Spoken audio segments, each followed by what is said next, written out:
लोकांना काही फरक वाटला, लोक माझ्याकडे विकत घ्यायला आले. की नगरवाडीमध्ये माणूस फार 2008 पासून प्रयोग चालू आहे. पेटवा पेटवी कमी करायच्या, आपल्याला फुकाफुकी कमी करायच्या. पेटवा पेटवी आणि फुकाफुकी कमी करायच्या, कारण त्याच्यापासूनच आपल्याला खत मिळाले. आपण कापसाच्या पाण्याच्या आउटसाईडला ढीग मारून धुवा. वर्ष 6 महिन्यात आपल्याला नंबर 1 शेणखत खताबरोबर वापरायला. आता जे आले स्ट्रक्चर गांडूळ खतामध्ये आता कीटकनाशक, ज्याला ढोर खात नाही, जनावर खायला माणसं कटाळलेत बरेच. गांजरगोंडा हो 2% 0.2% 20 आहे गांजरगोंड्यामध्ये. गाईच्या गोमूत्रामधून 20 लिटर गोमूत्र घ्यायचे. 20 लिटर गोमूत्र आणि ते 3 किलो गांजरगोंडा घ्या. चांगला लसलसीत बी 3 किलो गांजरगोंडा.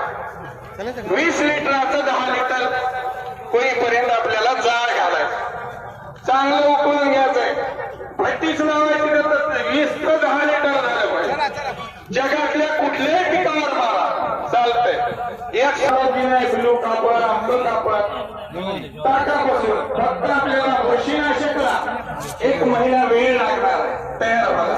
जसं हे कीटकनाशक 2-3 घंट्यात होईल, बुरशीनाशकला 30 दिवस त्या टाकामध्ये त्या भांड्याच्या ताक टाकलंय.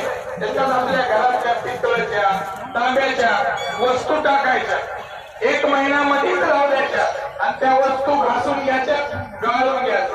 जगातलं सगळ्यात भारी बुरशीनाशक आपल्याच घरी आहे. भाजीपाला म्हणलं की नाजूक जात आली. मी मगाचं भाषण करून सुद्धा काही शेतकऱ्याचं म्हणणं होतं, वांगे कसे येते. अरे बेटे होईया बघा कसं काय येत नाही. आता तुम्ही सगळे वांगेच वांगे घेऊन गेले असतात बरोबर. कुठं पैसे देतात तुमच्या वावराचा कोणाच्या गांजर गोंडा उचलून दिला ना मला भांडणार आहो. कोणी शिवा देत. आता तिसरं आहे, प्रत्येक कंपनी म्हणाली, मी काही कंपनीचा विरोधक नाही. आमचं पांढऱ्या मुली वाढविण्यासाठी जालिम उपाय. गावरान गाईचं गोमूत्र, गावरान गाईचं ताक तुम्हाला नाही मिळलं, एक वेळ चालत. 20 लिटर गावरान गाईचं गोमूत्र घ्या. 5 लिटर त्याच्यामध्ये म्हशीचं ताक घाला. आपण जे घरी प्यायला ताक बनवत आहोत त्याच्यामध्ये बिना केमिकलचा गुळ, बिना केमिकलचा गुळ 1-2 किलो घाला. 1 रात्रभर भिजू घाला. 1 रात्रभर भिजू घातल्याच्या नंतर 1दा-2दा काठीने ढवळून घ्या. आपल्या पिचकारीचं नोजल काढून आळवणी करा. जगातलं कोणतंही पीक असो, बाग असो, कोणतंही पीक असो, त्याला नंबर 1 तर ह्युमिक ऍसिड तयार झालं. ह्युमिक ऍसिड घरी तयार झालं, कीटकनाशक घरी तयार झालं, गांडूळ खत घरी तयार झालं. आता कसं पहिल्यासारखं राहिलं नाही. तुम्ही एक पुत्र युरियाच्या शेतात उत्पन्न कमी झालं बाबा, सगळं खर्चातच गेलं ना.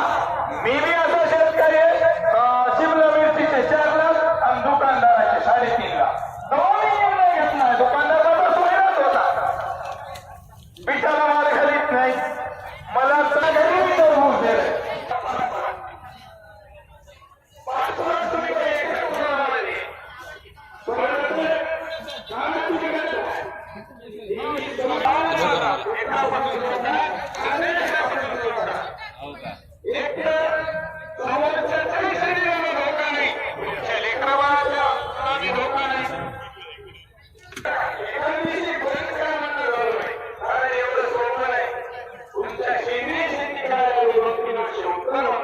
सवय लावा तुमच्या हाताला आणि तुमच्या शेतीला.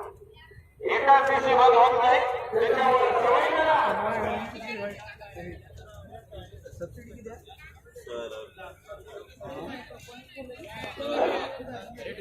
सेंद्रिय शेती करा. आता मी केल्या अनुभव घेतलाय.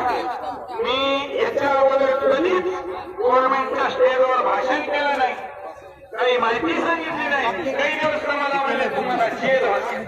मी हे मांडला होता कृषी दिनाच्या दिवशी. लोक बोलले महाराज एवढी शेती चांगली, एवढंच चांगलं उत्पन्न तुम्ही कसे आला. लोक म्हणाले महाराज तयार केलं. ते तयार करा. अरे बाबा मी विकून मला कालो व्यापार करणं अशातली भाग नाही. आणि तुम्हालाही सांगणार झालं की तुम्ही त्या गोंकराचं दुकान म्हणा. तुम्ही स्वतःच्या वावरात प्रयोग करा, खर्च कमी होईल, उत्पन्न चांगलं येईल आणि तुम्ही जे माल विकाल उमेदच्या आज ज्यानं घेतल्या पैशाला किंमत नाही, कुणाकडे बी पैसे नाही. 10 रुपये शेजाऱ्याचे मिरची कुणाला म्हणजे 80 का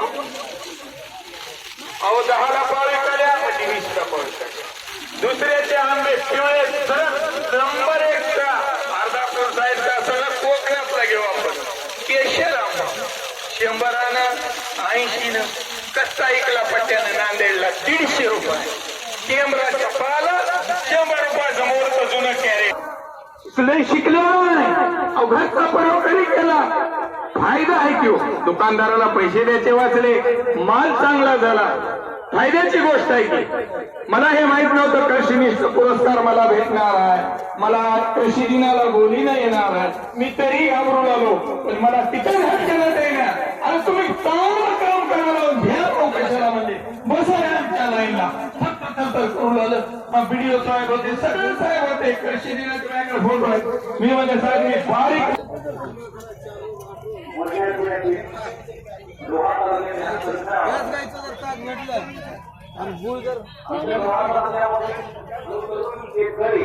आता करतो त्याचा अर्थ त्याच्या शेतावर काम राहिलेला आहे, त्या कामाची बोल आहे. हा शेतकरी पश्चिम महाराष्ट्रात असेल तर आपण कल्पना करू शकतो शेतामध्ये बोलत आलं असतं. बरोबर की आपल्या